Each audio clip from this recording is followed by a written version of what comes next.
une dernière vidéo pour parler sur ces 3 vidéos donc, hein, pour parler cette fois-ci de comment on va pouvoir avec une Raspberry Pi Pico avoir une information intéressante, typiquement un capteur ou des capteurs, hein, et puis piloter en tout ou rien, comme des LED par exemple, ou piloter justement avec une variation, avec une valeur qui peut varier comme un curseur qu'on pourrait régler ou un potentiomètre qu'on pourrait régler.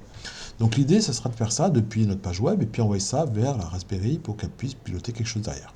Je suis parti toujours de la même documentation, on va la suivre, on était au troisième vidéo, donc troisième chapitre, et puis on va aller vite là-dessus, hein. Donc la première fois en connexion Wi-Fi, je reviens un peu dessus, c'était assez simple et c'était bien fait là-dedans, hein, dans cette documentation. Donc voilà, on avait fait aussi l'accès à une page web qui est plutôt bien faite aussi, si ce n'est que l'application n'était pas forcément le bon exemple qu'il y avait dedans. Le socket pour faire une page HTML, pour afficher une page statique, on l'avait vu aussi. Souvenez-vous, la réponse qu'on envoie, nous, quand on renvoie une réponse, d'accord, on va envoyer une réponse, là, on renvoie à ça s'appelle HTML, et ici, c'est une page statique, hein, vous voyez, il n'y avait rien de particulier, rien ne pouvait bouger, c'est comme une constante, finalement, d'accord.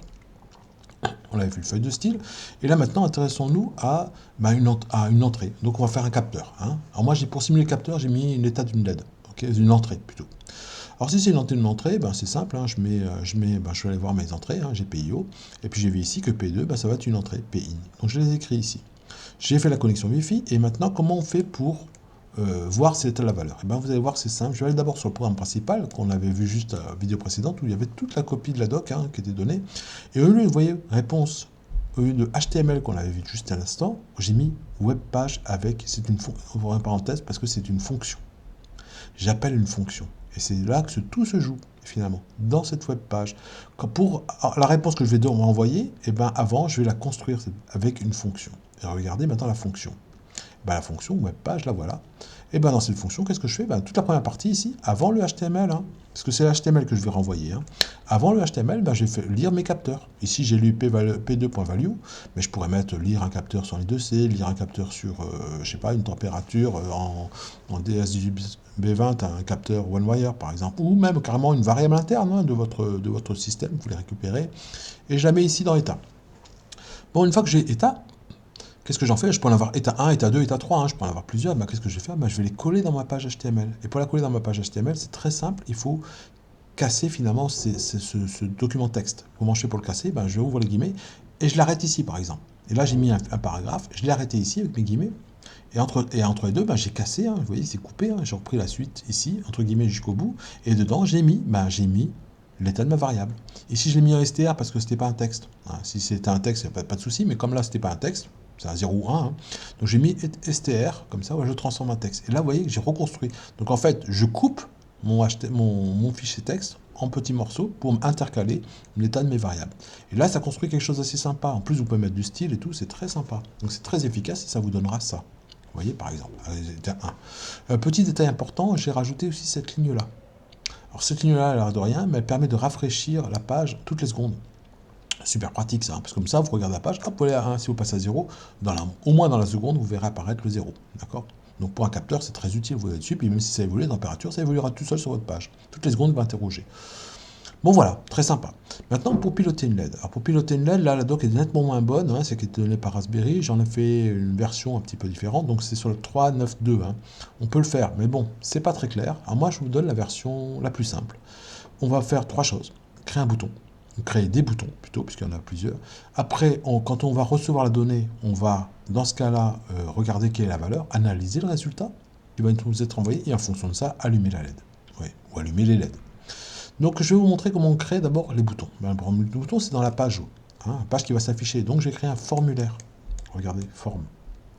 Et là, je l'ai centré, hein, bon, c'est parce que j'avais envie de le centrer, mais c'est un forme. Le forme fait que quand vous allez appuyer sur un bouton, ça va automatiquement envoyer la donnée. Ça va faire la fonction submit ici. D'accord? Donc ça va l'exécuter. Ça va envoyer la donnée. Et après, vous devez donner un nom. Alors j'ai mis LED, mais vous pourriez mettre n'importe quoi. On peut mettre d'ailleurs deux noms différents ici. Hein. Et puis la valeur, on et off. J'aurais pu très bien mettre LED 1, LED 2, et puis voilà, j'aurais analysé à ce moment-là les valeurs correspondant au nom et à la variable. Quand je vais cliquer sur ces boutons, qu'est-ce qui va se passer? Comme c'est dans un formulaire, ça va envoyer ça, le nom de votre adresse, slash, point exclamation, et à partir là, la valeur. Si j'écris LED, je retrouverai LED, et après si j'écris on, ça sera sur on quand je clique sur on. J'aurais pu faire la même chose pour off. Ah, petit détail, j'ai mis un input et j'ai pas mis un bouton. Alors vous pouvez mettre un bouton, ça marche exactement de la même manière, c'est tout aussi juste, ça vous donnera à peu près la même chose. Il n'y a pas de raison que ça ne marche pas. D'accord. Sauf qu'il n'y aura pas écrit on, il y aura écrit LED on. D'accord. J'ai pas besoin d'écrire LED ici. Donc ça simplifie un peu les choses, mais bon, ça à vous de voir. Les deux fonctionnent exactement de la même manière. À vous de choisir. J'ai mis input parce qu'après je le ferai encore une fois pour un curseur. Donc c'est pour ça que j'ai fait ça comme ça. On reçoit ça. Alors maintenant, ça c'est l'étape 1, j'ai créé un formulaire. Vous voyez, vous pouvez créer autant de boutons que vous voulez. Hein. Vous créez un deuxième formulaire, vous créez un troisième formulaire, vous créez un seul formulaire, vous mettez beaucoup de boutons dedans. Donc l'important, c'est comme vous voulez. D'accord. Ça fonctionnera très bien. Voilà. Donc on peut très bien le faire. Ensuite, l'étape numéro 2, c'était analyser ce qui est reçu, ce qu'on va recevoir. Et bien regardez, c'est super simple. Dans le programme principal, quand on va recevoir, je vais sauter quelques lignes.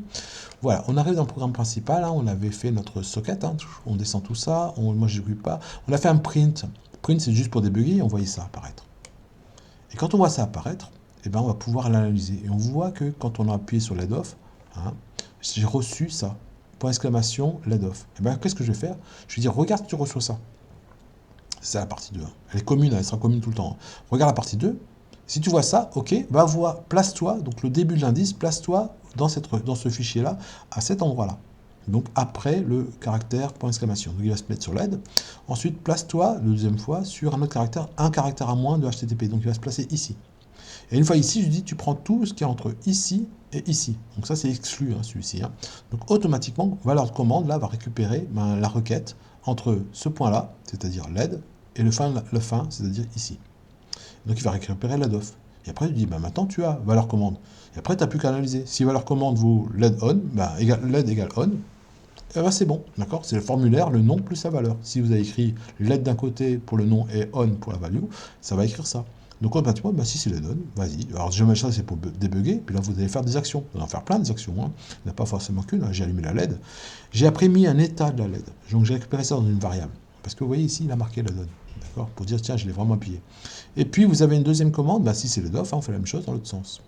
Et après, bon, tout ça, on renvoie de nouveau la page.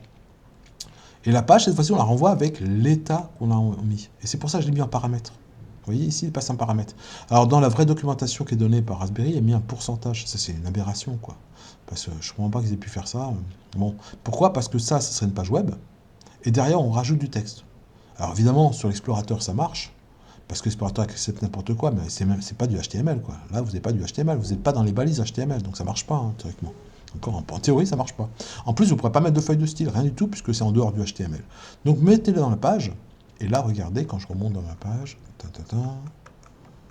dans ma page, je récupère mon paramètre, et là, je peux le mettre en forme, vous voyez, je l'ai mis ici, dans un paragraphe. Voilà. J'ai refait la même découpe que tout à l'heure on avait fait pour la variable, je le refais la même découpe et je mets mon côté. Et là, je peux même mettre du style, j'ai pas mis de style, mais j'aurais pu en mettre du style, d'accord?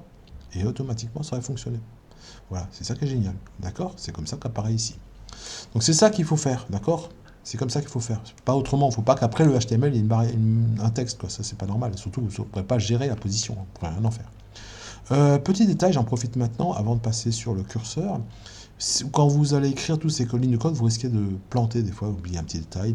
Ça va vous faire une erreur. Généralement, c'est cette erreur-là quand vous relancez qui va apparaître. C'est use in address enable. Donc en fait, l'adresse est déjà utilisée parce que le Wi-Fi, vous ne l'avez pas coupé. En fait, vous l'avez arraché, quoi.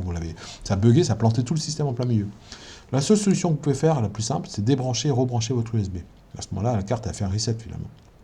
Mais moi c'est super galère de faire ça. Hein. Donc ce que je préfère faire, c'est faire un reset software. Donc vous créez un deuxième onglet sur votre Tony, là toujours, et puis import machine reset. Voilà. Et vous exécutez ça, ça fait un reset. Et après vous revenez sur votre programme principal, que vous êtes en train de bricoler, et puis vous pouvez de nouveau écrire tranquillement, sans avoir à débrancher, rebrancher.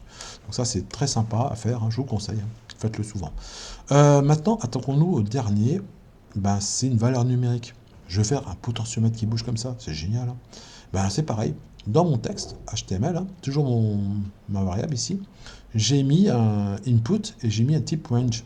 Range, ça développe tout de suite ça tout seul.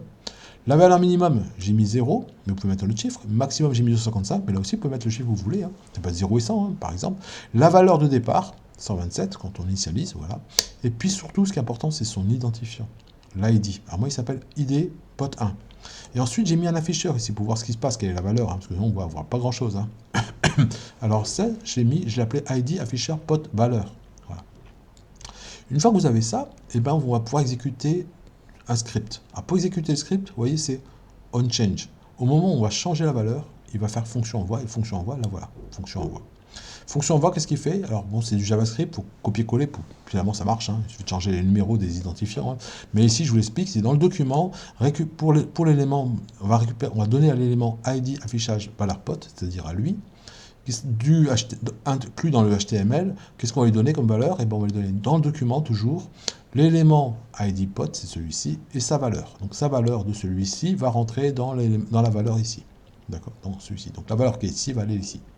Ensuite, j'ai fait une commande pour avoir un get. Alors, j'ai fait un send. Il faut que j'envoie en fait une donnée. Pour envoyer cette donnée, il faut que je fasse quelque chose d'un peu particulier. Donc le voilà, c'est du XML HTTP request. C'est pour ça que c'est écrit XHR, hein. J'ai créé une commande qui envoie une donnée. Et en fait, ce qui est important, c'est ce mot-là. Et ça doit faire penser, ah mais tout à l'heure on a envoyé on avait envoyé LED, etc. pour les boutons. Ben, c'est pareil.